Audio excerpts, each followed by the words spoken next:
बिस्मिल्लाहिर्रहमानिर्रहीम। अस्सलाम वालेकुम ख़वातीन और हज़रात, मैं हूँ आपका जुनैद सलीम और आप देख रहे हैं इंसाफ डिजिटल। नाज़रीन, आज की गुफ्तगू में आपके गोश गुजार करूँगा कि बिल्कुल आखिरी लम्हे में किस शख्सियत ने पंजाब हुकूमत को मना कर दिया कि वो जहाज़ के मसले पर अपनी गलती का बरमला इतराफ़ करे और कौम से माफ़ी मांग ले।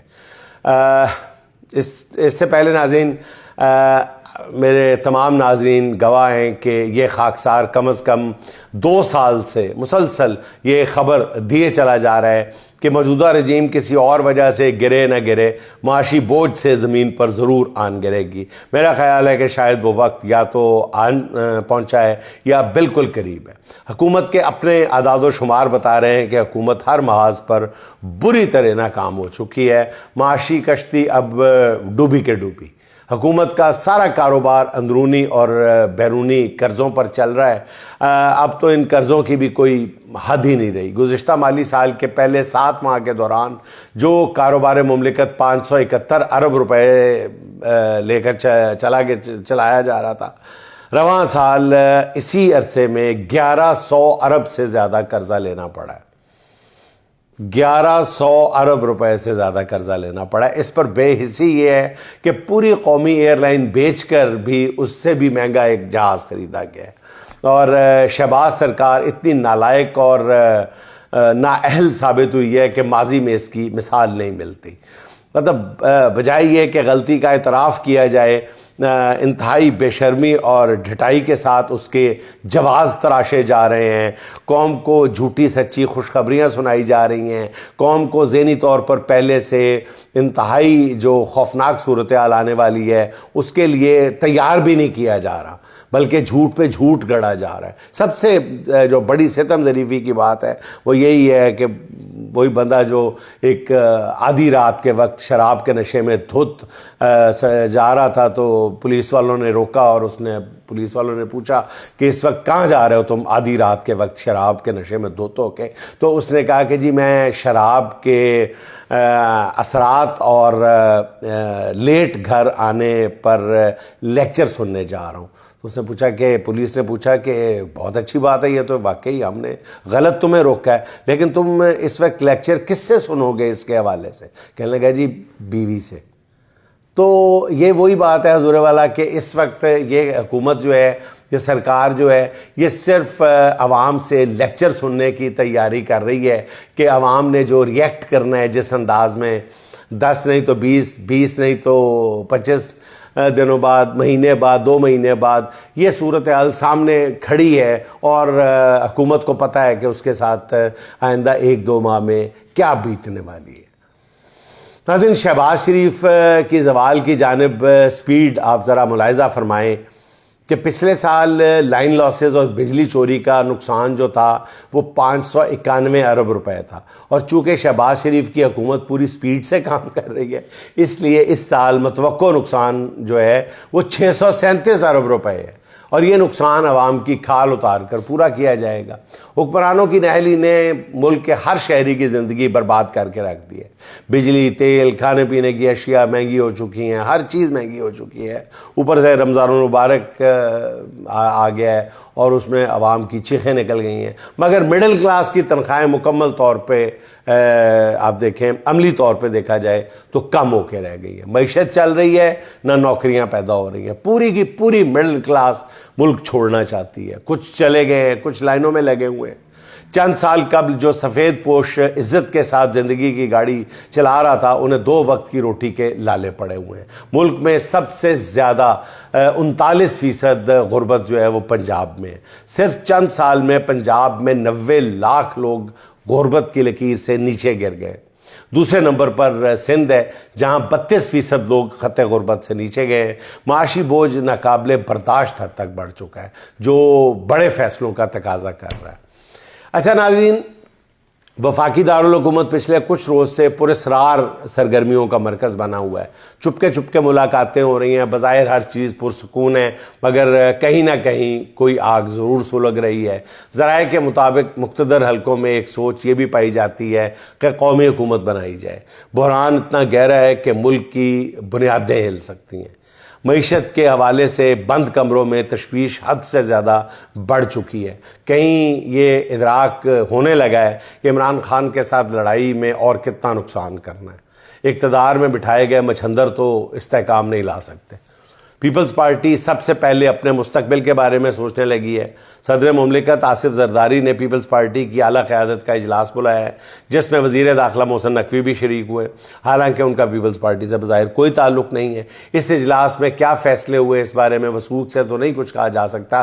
अलबत्ता बताया ये जा रहा है कि कोई बहुत बड़ी सियासी सरगर्मी होने वाली है, जिसके लिए सफ़बंदी शुरू हो चुकी है। मोहसिन नकवी ने इसके अलावा भी कुछ जमातों के रहनुमाओं से मुलाकातें की हैं। वो MQM के रहनुमाओं से मिले हैं, बलूचिस्तान अवामी पार्टी के खालिद मकसी से मुलाकात की है।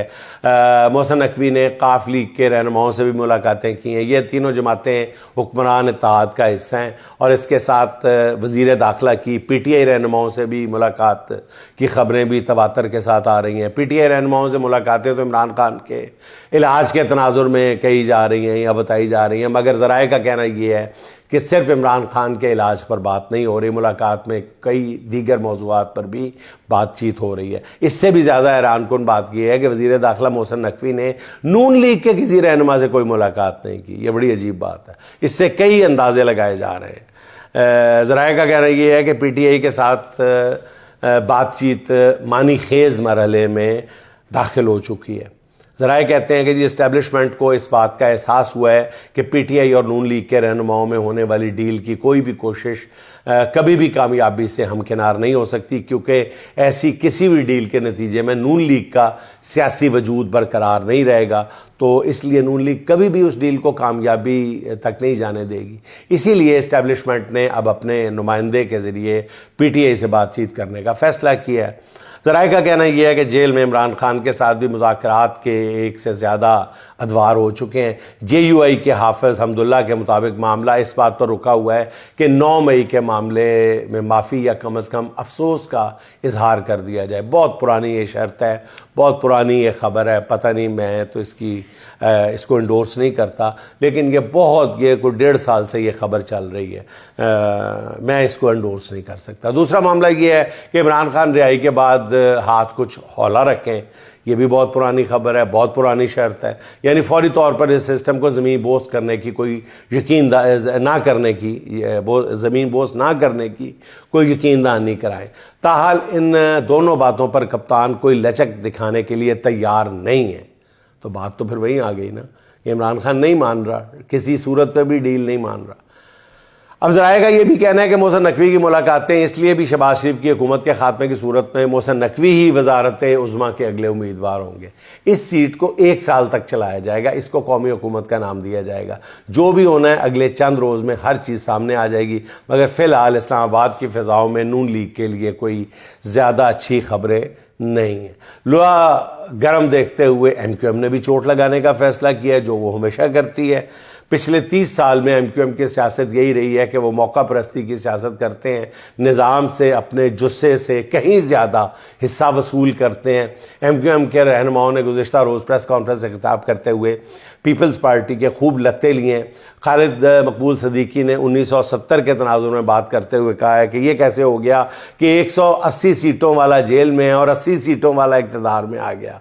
1970 की मिसालें देने वाली MQM आज की बात क्यों नहीं करती?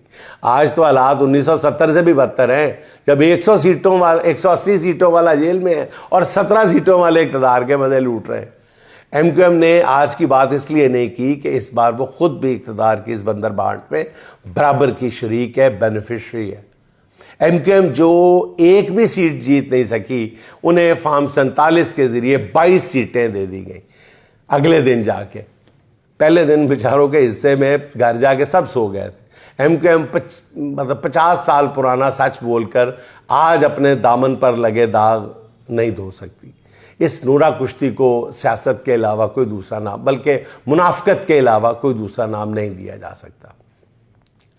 अच्छा नाज़रीन, 2 साल के दौरान IT सेक्टर को नाकाबिले तलाफ़ी नुकसान पहुँचाने के बाद अब ऐलान किया गया है कि इंटरनेट पर लगाई जाने वाली फायरवॉल हटा दी गई है। ज़राए का कहना यह है कि फायरवॉल जिस मकसद के लिए लगाई गई है उसमें ना तो कामयाबी हो सकी है और ना कुछ और, इसलिए इंटरनेट के ज़रिए कारोबार करने वालों का बेड़ा गर्क कर दिया है। इस फायरवॉल की ख़रीदारी पर कौमी ख़जाने से मुबैना तौर पर 40 अरब रुपए झोंके गए थे। इसका मकसद ये था कि सोशल मीडिया को किसी तरह कंट्रोल किया जा सके। 2 साल तक ट्विटर एक्स पर पाबंदी रही, हर कोई VPN के ज़रिए एक्स चला रहा था। ऐसी मुनाफ़कत थी कि ख़ुद वज़ीर आज़म भी VPN लगा कर पोस्टें कर रहे थे। हालांकि सरकारी उलमा ने VPN के गैर शरई होने के फतवे भी दिए थे, मगर फिर भी हुकूमत का हर वज़ीर VPN लगा कर पोस्टें कर रहा था। दूसरी तरफ PTI में सर्विसेज के शोबे से वाबस्ता अफराद के लिए फ़ायरवॉल एक अज़ाब साबित हुई। कहा जाता है कि जी फ़ायरवॉल से सोशल मीडिया को तो ज़्यादा नुकसान नहीं पहुंचा, अलबत्ता IT सेक्टर को 300 अरब रुपए से ज़्यादा का नुकसान हुआ। इस कौमी नुकसान पर किसी पर जिम्मेदारी फिक्स की गई, किसी को कटहरे में खड़ा किया गया या किया जाएगा, दूर दूर तक ऐसा कोई इम्कान नहीं है। अच्छा नाज़रीन, ये जो जहाज़ वाला मामला है जो गले की हड्डी बना हुआ है इस वक्त पंजाब हुकूमत की या मरीम नवाज साहिबा की, तो 3-4 बहुत ही सीनियर नून लीगी रहनुमाओं ने मिल बैठकर मोहतरमा को ये मशवरा दिया, जो मोहतरमा कमोबेश मान चुकी थी कि हमने इतने बहाने बना के देख लिए हैं, कोई बहाना कारगर साबित नहीं हो रहा, उल्टा वो बूमरैंग कर रहा है, मजाक बनने की कोशिश, मजाक बनता जा रहा है। तो हम इस पे गलती तस्लीम कर लेते हैं और ये तैयारा किसी अपने पंजाब हुकूमत के इदारे के सुपुर्द कर देते हैं। ये फ़ैसला कर लिया गया था, सिर्फ ऐलान बाकी था कि मेरी इत्तलात ये है कि मोहतरम मियाँ मोहम्मद नवाज शरीफ साहब, जो बड़ा सियासी ज़हन रखते हैं, जो बड़े सुलझू हैं, जो बड़े मामला फ़हम हैं, उन्होंने ऐसा करने से मना कर दिया। हैरत की बात है ना। अभी तक मैं ये खबर मानने के लिए तैयार नहीं हूँ, लेकिन मेरा सोर्स बहुत तगड़ा है जिसने मुझे ये बताया कि मियाँ मोहम्मद नवाज शरीफ साहब ने मना किया कि अगर इस मौके पे आप ये करोगे तो 100 प्याज भी खाओगे और 100 प्याज भी खाओगे।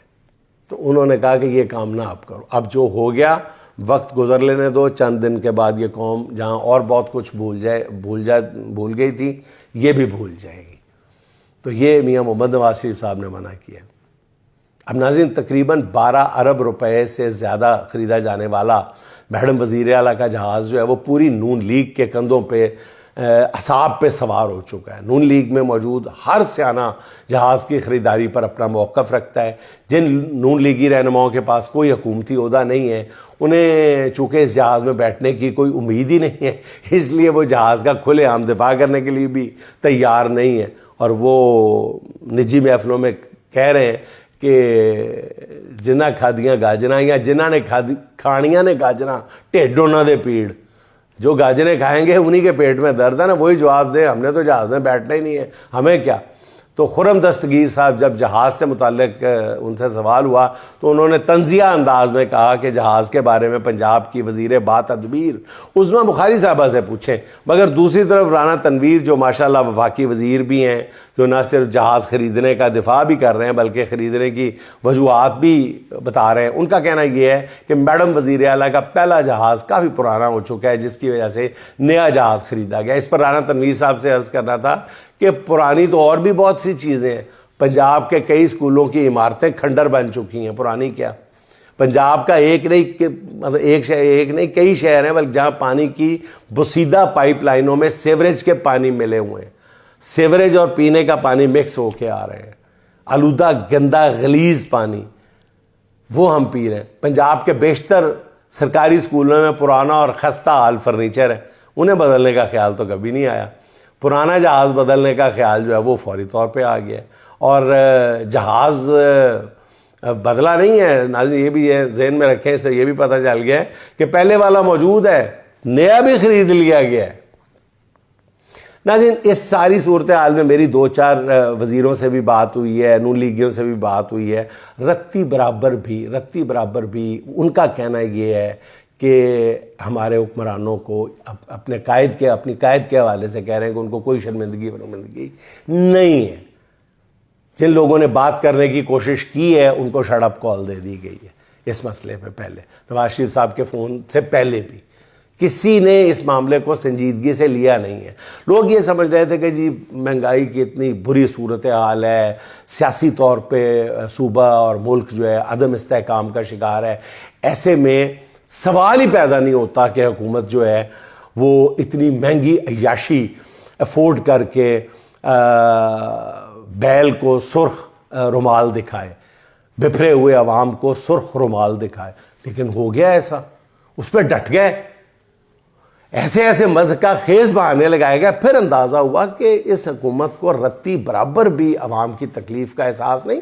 अवाम ये समझती है कि नहीं नहीं नहीं, इतने मुश्किल हालात में इनके कुछ ना कुछ तो हो। वही बात याद आ जाती है, पहले भी आपको सुना चुका हूँ कि बच्चे की पैदाइश के बाद डिलीवरी रूम से निकले 1 घंटा हुआ था, माँ को भी होश आया ही था कि बदन में ताकत बिल्कुल ख़त्म हो गई थी। करवट लेना तो दूर की बात है, हिलने में भी खातून को बेपनाह दिक्कत हो रही थी। उसने बड़ी मुश्किल से बिस्तर पर लेटे हुए अपने दाएं हाथ को हरकत दी, कुछ टटोला इधर उधर, और हाथ को उसको कुछ महसूस नहीं हुआ। फिर बाएं हाथ को हरकत देने की कोशिश की, कुछ नहीं हाथ लगा। वो औरत बेचैन हो गई, ख्याल आया कहीं नीचे लुढ़क कर तो नहीं गिर गया। ओ खुदाया, हिम्मत करके बमुश्किल पलंग के नीचे देखा, नीचे उसने नीचे भी नहीं था। घबराहट हुई, हाथ से पसीने की बूंदें नुमायां होने लगी। एक हल्के से बड़े कमज़ोर से नहीफ से हाथ सा इशारा करके नर्स को इशारे से अपने पास बुलाया। होंठ हिले, कुछ अल्फाज नहीं निकल सके, तो नर्स ने माँ की घबराहट महसूस कर ली, उसकी आंखें भी नम हो गई। और आखिर में बहरहाल वो भी माँ ही थी, माँ की तड़प को वो कैसे ना समझ पाती। तो उसने इंक्यूबेटर रूम से नौज़ायदा लाकर माँ के हाथ में बच्चे को थमा दिया और कहने लगी, मैं समझ सकती हूँ बहन, लो जी भर के देख लो अपना बच्चा। माँ बोली, और बच्चा नहीं, मैं अपना मोबाइल ढूंढ रही हूँ। नाज़रीन, ये हुकूमत जो है ये बच्चा नहीं, अपना मोबाइल ढूंढ रही थी। बहरहाल नाज़रीन, पंजाब हुकूमत एक तरफ 1200 करोड़ का जहाज़ खरीद रही है, दूसरी तरफ पंजाब हुकूमत ने नुमाइशी मंसूबों और इश्तिहारात के लिए सूबे को 1700 अरब रुपए का मकरूज़ कर दिया है। सूबा पंजाब साल 2036 में इन कर्ज़ों के बोझ समेत सूद समेत उतारेगा इन कर्ज़ों को, जिनको अवाम पर मज़ीद टैक्स लगा कर इकट्ठा किया जाएगा। इससे भी ज़्यादा ख़तरनाक बात यह है कि इसमें से 99% कर्ज़ जो है वो गैर मुल्की है, जिस पर सूद भी डॉलर्स में अदा होना है। दूसरी तरफ सिर्फ नुमाइशी मंसूबे हैं जिस पर सिर्फ मैडम वज़ीर आला की तस्वीर नज़र आ रही है। ब्यूरोक्रेसी को पता है कि वज़ीर आला अपनी तस्वीर से कितनी मोहब्बत करती हैं। उसको देखते हुए गुजरांवाला में 17 माह से कायम रोटी बैंक को इंतज़ामिया की जानिब से वज़ीर आला पंजाब मरियम नवाज़ के रमज़ान दस्तरखान के नाम से मंसूब कर दिया गया है। इस दस्तरखान को चलाने वालों का कहना यह है कि वो 1.5 साल से रोज़ाना 5 से 8 हज़ार अफराद को मुफ्त खाना फराम कर रहे हैं। रमज़ान शुरू हुआ तो इंतज़ामिया ने उसे मरियम नवाज़ दस्तरखान का नाम दे दिया। ज़बरदस्ती आके तस्वीरें लगा दी गई हैं, सरकारी कारिंदे आए हैं और मरियम नवाज़ की तस्वीर लगा कर चल दी हैं। बहरहाल अल्लाह ताला इसका सवाब मोहतरमा मरियम नवाज़ शरीफ साहिबा को भी दे दे। अच्छा नाज़रीन, पाकिस्तान में सिक्योरिटी सूरत हाल जो है काफ़ी परेशान कुन है। गुज़श्ता रोज़ फैज़ाबाद अड्डे को खाली करा लिया गया। पूरे अड्डे को पुलिस और सिक्योरिटी एहलकारों ने घेरे में ले लिया है। सब लोगों को वहाँ से निकाल दिया है। ख्याल है कि ये कार्रवाई किसी बड़ी तकरीबी कार्रवाई की इत्तला पर हिफाजती इक़दाम के तौर पर की गई है। पाकिस्तान ने अफ़गानिस्तान पर जो एयर स्ट्राइक की है, जिसमें 70-80 के करीब दहशतगर्दों के मारे जाने की इतलात है, ख़दशा है कि खुदा न खास्ता उसके जवाब में वो भी कोई दहशतगर्दी करवा सकते हैं। बलूचिस्तान में भी हमारे फ़ौजी जवानों को अगवा करने की ख़बरें हैं, जिनकी बाजियाबी के लिए मौसर इक़दाम शुरू कर दिए गए हैं। इसमें तो कोई शक नहीं रहा कि बलूचिस्तान में दहशतगर्दी के पीछे हिंदुस्तान और इसराइल का हाथ है, और ज़राए के मुताबिक पहाड़ों पर बर्फ़ पिघलते ही दहशतगर्द दोबारा मुतारिक हो सकते हैं। इसलिए मुल्की सिक्योरिटी के हवाले से आने वाला वक्त जो है काफ़ी मुश्किल और चैलेंजिंग साबित हो सकता है, और यही वो हालात हैं जब मुल्की यकजहती की अशद ज़रूरत है। नाज़रीन, चलते चलते इरफान जाफरी के 2 अशार सुन लें। होने थे जितने खेल मुक़द्दर के हो गए, होने थे जितने खेल मुक़द्दर के हो गए, हम टूटी नाव लेके समंदर के हो गए, हम टूटी नाव लेके समंदर के हो गए। खुशबू हमारे हाथ को छू कर गुजर गई, खुशबू हमारे हाथ को छू कर गुजर गई। हम फूल सबको बांट के पत्थर के हो गए, हम फूल सबको बांट के पत्थर के हो गए। नाज़रीन खुश रहें, खुश रखें। आपसे मुलाकात होगी इंशाअल्लाह अगले व्लॉग में। अल्लाह हाफ़िज़।